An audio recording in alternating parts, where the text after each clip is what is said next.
My correct people, not be small thing no. Make una come hear wetin dey say e happen yesterday. Na yesterday Queen Naomi go court. Make una come hear with una 2 ear.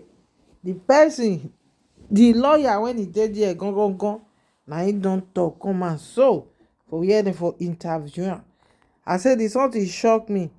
Even the person when he give Queen Naomi approval, dem say he come begin dey deny.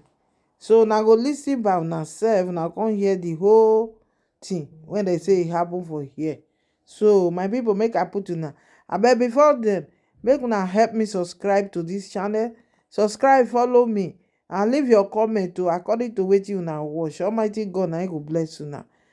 What the judge said clearly is that Alhaji Oriyomi Hamzat, as indeed the other two, must not grant press interviews, print or electronic,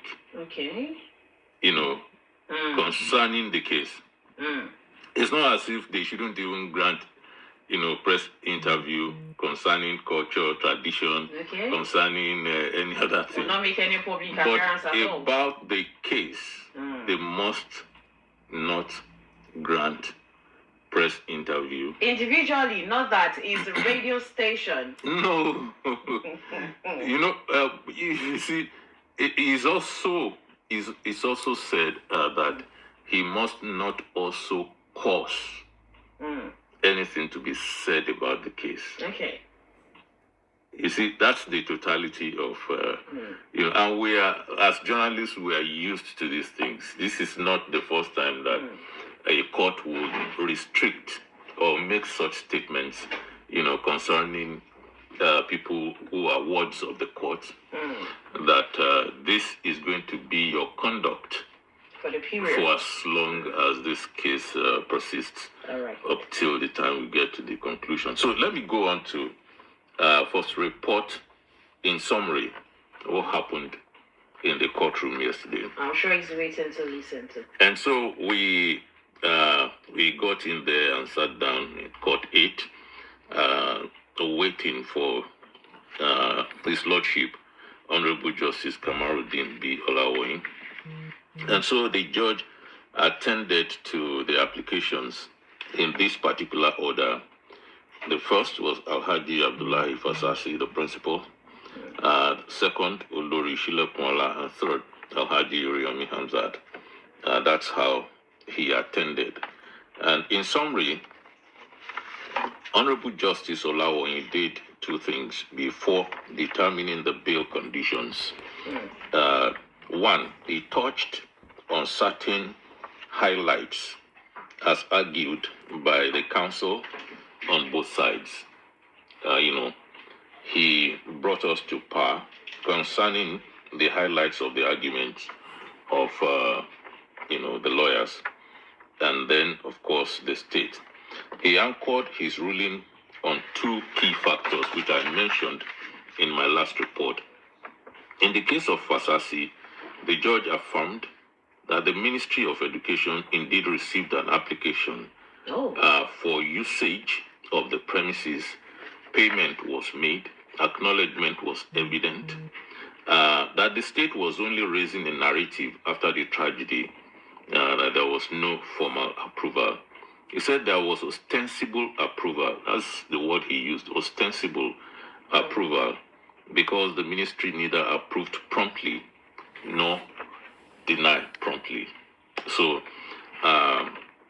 he said, yes, no formal approval was evident, but was that enough ground to deny bail, he asked at that point. You see, the thing is, we were dealing with bail applications, but lawyers have touched certain parts of the substantive, expected substantive suit, because there was no substantive suit at that point. And then he said, at that point, nothing said the principal could colluded or was an organizer. Then the health argument did not receive he didn't receive the favor of the judge, who said that, well, if you are saying that the facility did not have the kind of had substandard health, system, you did not go there. Oh. And therefore, you can't say, how judges are tightly logical.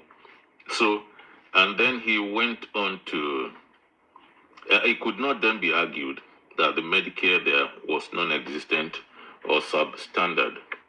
After these observations and determinations here and there, the judge frowned on the holding charge. He frowned on the holding charge and the way that led to the detention of Fasasi, and found that it was an exceptional circumstance, which is the linchpin here. That exceptional circumstance was what he relied on majorly, apart from frowning at the holding charge. The judge referred to the murder charge for a moment as conflicting with premeditation, and I think that would be further treated in the substantive suit when the fireworks begin, because we had skirmishes on the bail application. So he said apart from that, all the other charges were bailable, and no problem with those ones. And that, but that one about murder could not be heard by the chief magistrate, and that's what broke the camel's back. The applicant was therefore admitted to bail. Okay. At that point, I kind of thought, okay, so if one got it, all will get it. So because that was also the sequence when the denial was. He talked about an infraction on the rights by arraignment before a chief magistrate who had no jurisdiction over such a case. So he said the arraignment was null and void ab initio. So what it meant was that arraignment never existed. And the implication was that, okay, so you grabbed these people and did whatever. And so he said that underscores the denial of rights and liberties of these people.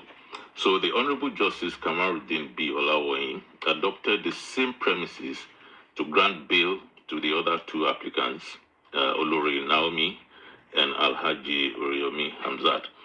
That, in a nutshell, was what happened.